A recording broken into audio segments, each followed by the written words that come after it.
В эфире телеканала «Якутия-24». Главные события уходящего дня. В студии работает Алексей Соколов. Здравствуйте. ЧП на ледовой переправе в районе Якутска. Под лед провалился фургон, есть погибшие. Уголовное дело в отношении бывшего мэра Нерюнгри возвращено в суд первой инстанции. Русинова обвиняют в халатности. Чтобы слышать звуки комфортно, не нужно выезжать за пределы республики. Специалисты из Москвы и Хабаровска покажут местным сурдологам методику настройки слуховых аппаратов. Актированные дни в Якутске. Утвержден регламент, согласно которому дети при низких температурах не будут ходить в школу. В Мирном увековечили имена двух выдающихся земляков, чьи имена присвоены картинной галереи и Центральной библиотеке. В Алдане открылся 26-й фестиваль детского театрального творчества «Золотая сказка».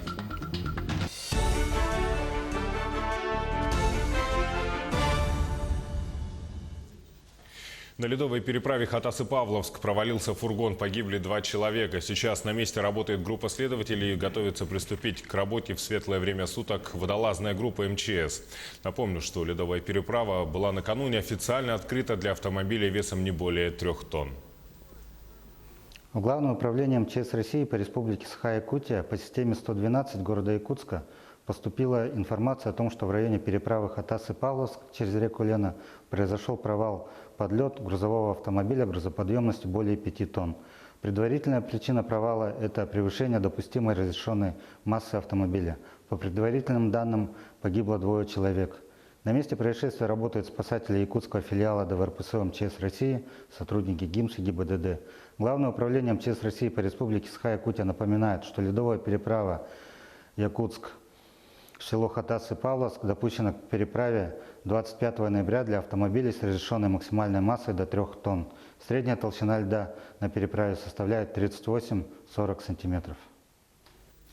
Верховный суд республики отменил приговор, оправдывающий бывшего мэра города Нерюнгри Владимира Русинова по статье «Халатность». Уголовное дело передано на новое рассмотрение в тот же суд в ином составе.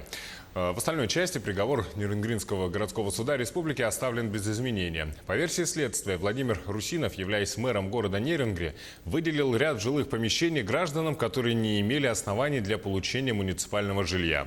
Кроме того, в 2010 году мэр выезжал за счет местного бюджета в Москву для участия в мероприятиях, не относящихся к вопросам деятельности администрации города.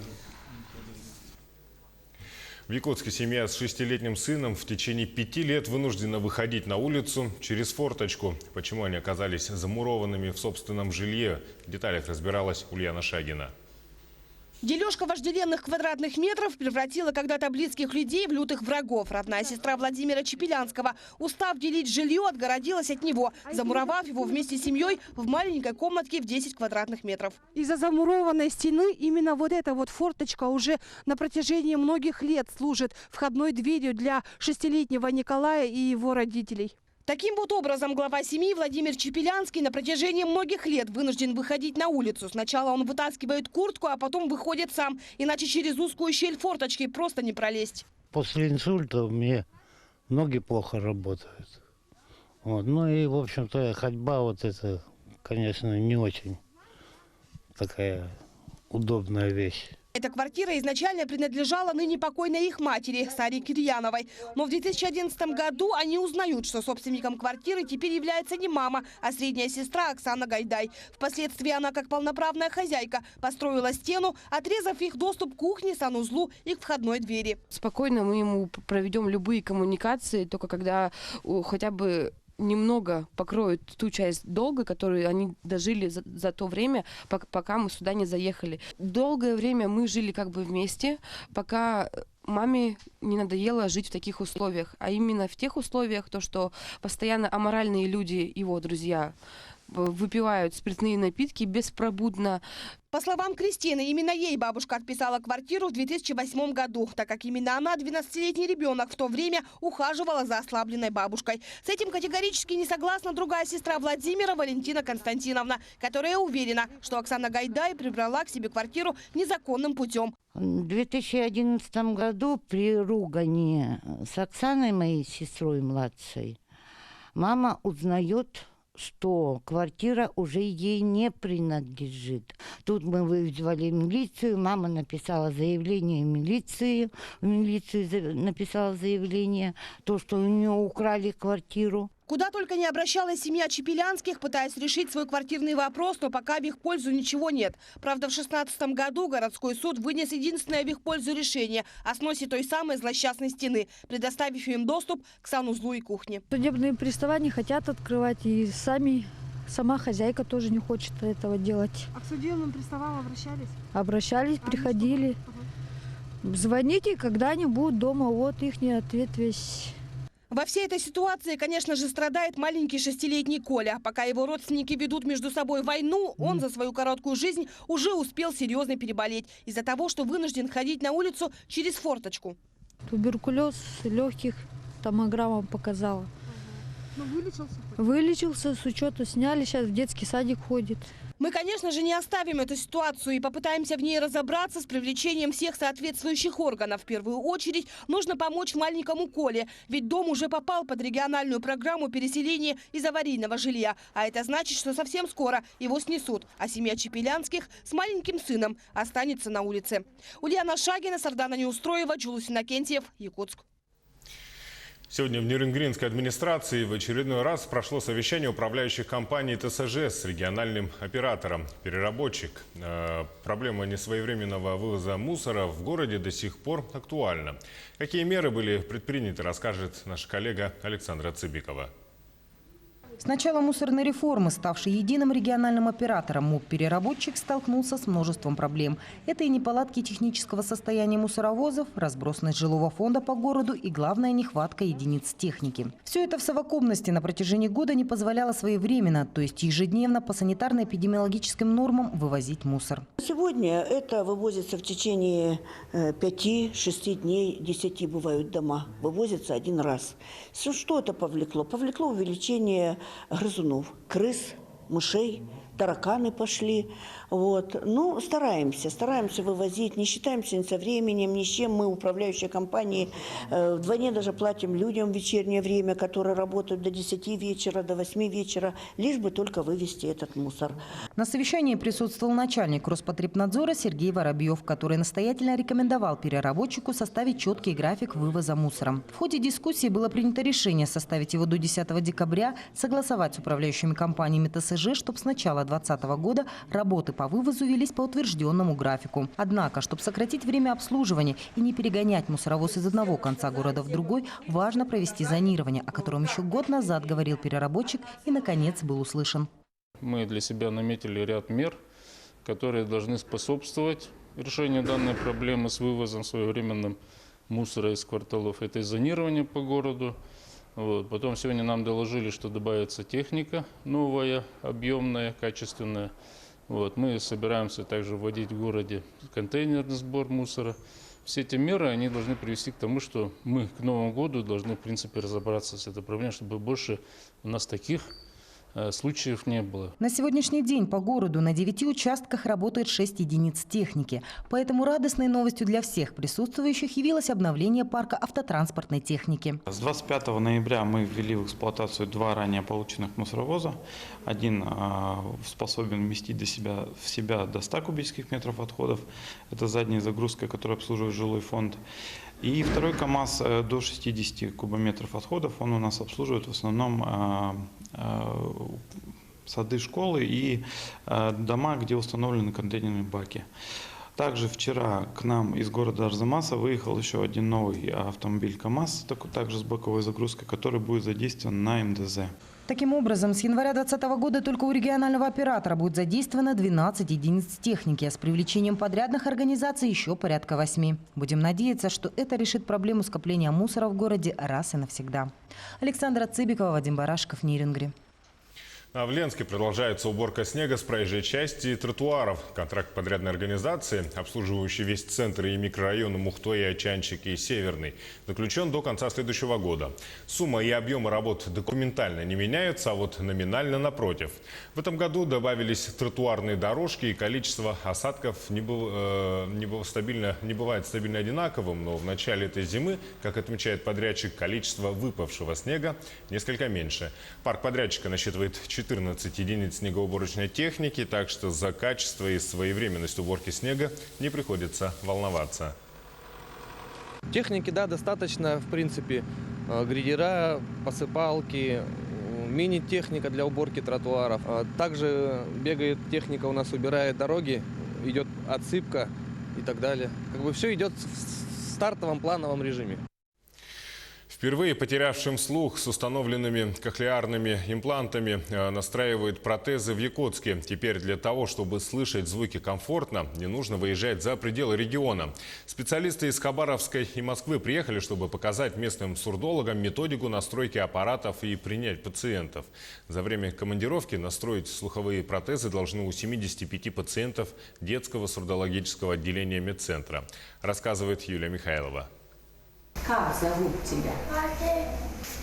Сколько Максиму лет? Молодец. Максиму только что настроили слуховой протез. Ольга Геннадьевна хвалит пациента за трудолюбие. Занятия с сурдологом не проходят даром. С каждым разом его речь становится все четче. Ну-ка. После операции по внедрению кохлеарного имплантата требуется какое-то время на то, чтобы протез стал принимать звуки и делить их на группы. Следующий этап, самый главный, это настройка протеза. И дальше мы начинаем заниматься выстраиванием баланса звуков, потому что микрофон слышит все звуки, которые его окружают, и все он отправляет их на имплант. Со временем, когда мы настраиваем, мы выводим вот этот баланс звуков на комфортный для человека, чтобы он разбирал речевые звуки, слышал слова, слышал звуки так, как они есть на самом деле. При потере слуха пациенты должны были сначала выезжать на операцию по установке кохлеарного протеза в центральной специализированной клинике страны, а после регулярно посещать клиники, чтобы уже настроить аппарат. Теперь многим пациентам не придется уезжать далеко за пределы региона. Поскольку не так давно начались на местном уровне вот это, поэтому существуют и какие-то проблемы, которые решаются, начиная с того, что если бывают проблемы в настройках или само по себе, то есть сейчас задача такая, чтобы приблизить к пациенту, не отправить пациента куда-то там, где он оперировался или куда-то дальше, а устроить это на месте. Врачи говорят, что за последние годы количество людей, потерявших слух или с тугоухостью, становится все больше. Если раньше в мире на 1000 человек абсолютно глухой встречался 1, сегодня таких 2 человека. Количество тугоухих тоже удвоилось. В Якутии кохлеарные имплантаты установлены у более чем 200 человек. Юлия Михайлова, Джулустан Иннокентьев, телеканал Якутия-24. На сейчас небольшой блок рекламы и смотрите далее на телеканале Якутия-24. Актированные дни в Якутске. Утвержден регламент, согласно которому дети при низких температурах не будут ходить в школу. В Мирном увековечили имена 2 выдающихся земляков. Их имена присвоены картины галереи и Центральной библиотеки. В Алдане открылся 26-й фестиваль детского театрального творчества «Золотая маска». В эфире Якутия-24 и мы продолжаем наш выпуск. Работы над проектом моста в Якутии через реку Лена могут начаться в первом квартале 2020 года. Об этом заявил министр транспорта России Евгений Дитрих в Совете Федерации. Строительство моста через Лену в Якутии вошло в проект национальной программы по развитию Дальнего Востока. Проект позволит создать в городе транспортно-логистический узел, где сойдутся несколько федеральных маршрутов – железнодорожный, речной и авиационный, а также автодороги федерального значения Вилюй, Лена и Колыма. А кто разводит в небе самолеты? В день над республикой пролетает порядка 500 воздушных судов, а людей десятки тысяч. Обеспечение их безопасности – главная задача Земли. Сегодня воздушное пространство Якутии разделено на 3 зоны. Ими управляют службы из Мирного, Нерюнгри и Якутска. Но уже совсем скоро эта работа будет централизована. Служба управления воздушного движения переходит на новый формат работы. Что это такое и как устроена земля авиации, расскажет Сарглан Захарова. Эта хрупкая, на первый взгляд, девушка сейчас управляет сразу 3 самолетами. Судно с минуты на минуту покинут аэропорт Якутск. Пилоты четко следуют инструкциям Людмилы. От ее работы зависит безопасность, как говорят авиаторы, на земле. Интересно, отправлять самолеты, наблюдать за ними, переговаривать с пилотами, это прям интересно. Людмила – представитель молодого поколения диспетчеров. Сейчас проходит стажировку и пока работает под присмотром старшего коллеги. Ошибки и неточности здесь недопустимы. Зона руления – так называется часть, за которую отвечает девушка. Это практически вся территория аэродрома до взлетно-посадочной полосы. Ни один самолет не сдвинется с места без ее указаний и одобрения. Доброе утро, 18-й стоянки, рейс 91 на Депутатский, желаем просим 170, выход в выход запасной ПИГА, информация для организации. 48096, Якутск руления. Добрый день, рабочая длина ВПП 2248 метров, запуск разрешаю. И вот самолет на взлетно-посадочной полосе, финальная проверка оборудования, связи, разгон и в воздух. На этом отрезке сопровождают судно, так называемая зона старта. Дальше в радиусе 50 километров от Якутска зона круга. Самолет набирает высоту до 2500 метров и оказывается в зоне подхода. Здесь за его движением будет следить еще одна группа диспетчеров. В воздухе прилет-вылет, когда борты подходят к аэродрому, снижаются, то есть, и когда вылетают, набирают эшелон заданный. Вот именно этот пункт связан. Все, то есть, снижаются по схемам с определенных точек, белая линия, да, вот Абгур. И далее уже диспетчер круга, это, у него заходит на посадку, он так. А уже в воздухе на высоте больше 7000 метров все движение контролирует районный центр.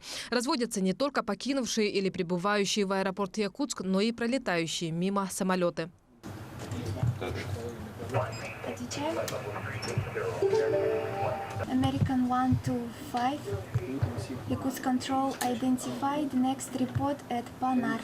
Именно пролетающих транзитом больше всего говорят сотрудники службы. Это и российские, и иностранные авиакомпании. Всего в сутки в воздушном пространстве Якутии обслуживаются 500-600 самолетов. Из них количество вылетов из аэропорта Якутск составляет всего 60-70 в день. У нас получается самый кратчайший маршрут сейчас проложенный из Юго-Восточной Азии в Северную Америку и с Японии в Европу.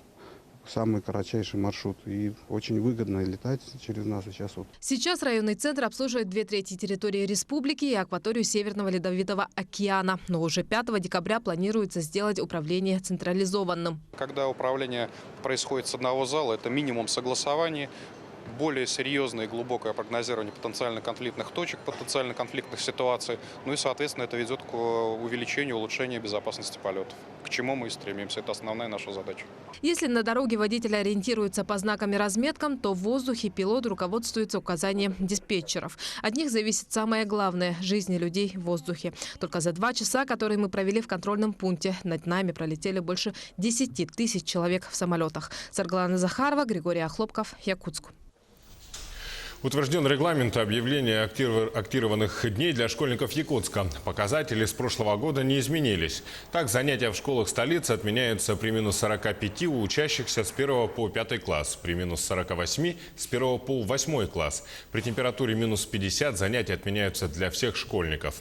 Напомню, актированный день объявляется по показателям метеостанций в районе Гемиина и аэропорта с учетом наиболее низкой температуры.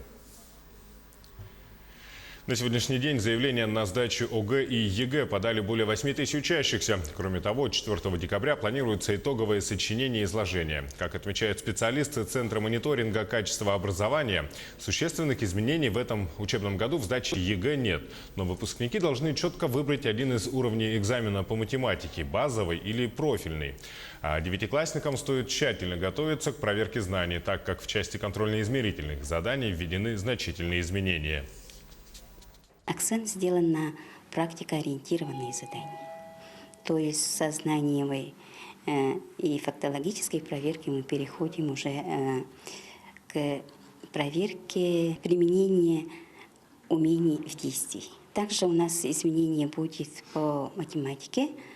Для того, чтобы получить удовлетворительную оценку, ребенку достаточно было получить 8 баллов, не учитывалась там алгебра или геометрия, то в 2020 году будет учитываться модуль геометрия.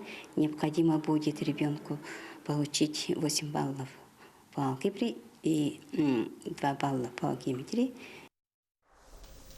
В Мирном увековечили имена двух выдающихся земляков. Теперь картинная галерея детской школы искусств будет носить имя Галины Степановой, а Центральная городская библиотека – имя Мэри Сафиониди. Подробнее в сюжете Марфирины Алексеевой.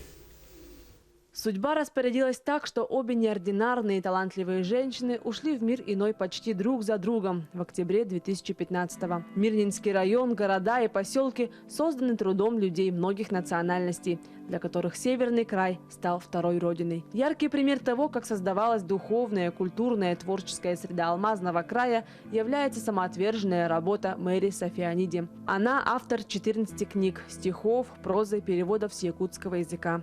Ветеран труда, алмазодобывающей промышленности, почетный гражданин Мирнинского и Сунтарского районов. Мэри Михайловна оставила в дар библиотеке много своих трудов, а также личную коллекцию чуронов и картин. Она интересовалась всем, не только алмазной тематикой и не только поэзией. Она была еще эссеистом, очеркистом, писателем и выпустила литературно-художественный альманах «Вилюйские зори», которая и сейчас продолжается выпускаться. Вот это ее детище. И не одно поколение мирнинцев и вообще якутян будут узнавать Мирный, будут узнавать лирические строчки ее именно из ее произведений. Галина Степанова была инициатором и вдохновителем проводимых в районе фестивалей и конкурсов. В период ее работы впервые был организован, а затем стал традиционным национальный праздник Исэх. Она была известна тем, что всегда искала таланты. Благодаря ее усилиям в районе получили развитие детские школы искусств. Открылись художественные отделения и картинные галереи. Теперь районная библиотека и картинная галерея города Мирного в своем названии сохранят имена двух женщин, внесших большой вклад в развитие культурной жизни всего района. Марфирина Алексеева, Артем Алексеев, Мирный. В Алдане открылся 26-й фестиваль детского театрального творчества «Золотая сказка». На суд жюри мастерство перевоплощения представят порядка 1,5 десятков детских и школьных коллективов. В дальнейшем праздник детства и театра будет проходить раз в 2 года. В волшебство детства погрузились и наши корреспонденты. Дикие звери и сказочные существа, феи и колдуньи, добрые и злые герои любимых с детства сказок и произведений оживают, говорят и действуют. На сцене Тюза постановки, пьесы и мюзиклы сегодня представили несколько детских и школьных коллективов. «Золотая сказка» остается для детворы любимым фестивалем. Я знаю, что наши детки с удовольствием выполняют роли. Они ответственно к этому относятся, они волнуются. Они вот до спектакля прям говорили: ой, мы так волнуемся, мы так стесняемся. А на сцене так всегда раскрываются и выполняют свои роли. Просто замечательно. Подготовка к «Золотой сказке» начинается задолго до фестиваля. Маленькие артисты вместе с художественными руководителями репетировали, мастерили декорации, шили костюмы. Все задумки конкурсанты держали в секрете до последнего. В этом году фестиваль проходит в ключе драматургии. Ну, знаете, фестиваль – это всегда радостно. Радостно, потому что люди, все те, кто еще не приобщился к театральному творчеству, имеют эту возможность и приобщаются вот здесь и сейчас, в данный момент. Вот уже несколько лет наряду с детскими садами на сцену выходят школьные коллективы. Фестиваль является районным, однако мастерство и артистизм на суд зрителей представляют не только алданские артисты. Людей посмотреть, до себя показать приезжают ребята из разных уголков Якутии. Впечатление зашкаливает эмоции, потому что действительно гостеприимность, в первую очередь организации фестиваля. Огромное спасибо, как принимают, как вообще, в общем, даже детишкам моим очень понравилось. Они, походу, уже еще познакомились с детьми другими. На 26-м фестивале на сцене алданского Тюза артистизм представили коллективы из Мегино-Кангаласского района. Студия «Феникс Плюс» из Нижнего Бестяха подготовила постановку по мотивам сказки «Братьев Гримм», а ребята из детской школы искусств села Техтюр показали спектакль «Фантазеры» по сюжетам рассказов Николая Носова. Нас встречают очень гостеприимно, и детям здесь очень нравится, и каждый год норовят вот сюда приехать. Вот. В прошлом году 4 только мальчика приехали, а в этом году уже у нас 9. В будущем «Золотая сказка» изменится. 26-й фестиваль станет последним ежегодным. В дальнейшем праздник детского театрального творчества будет проходить раз в 2 года. Для того, чтобы у людей была возможность соскучиться, подойти к этому обдуманно, загодя, заблаговременно. Золотая сказка продлится до конца недели. В рамках фестиваля запланированы театральные мастер-классы, конференции, показы спектаклей и экскурсии. Татьяна Вахнина, Сергей Шипачев, Александр Лукин, Алдан. Телеканал Якутия-24 следит за развитием событий. Не переключайтесь. Удачи вам.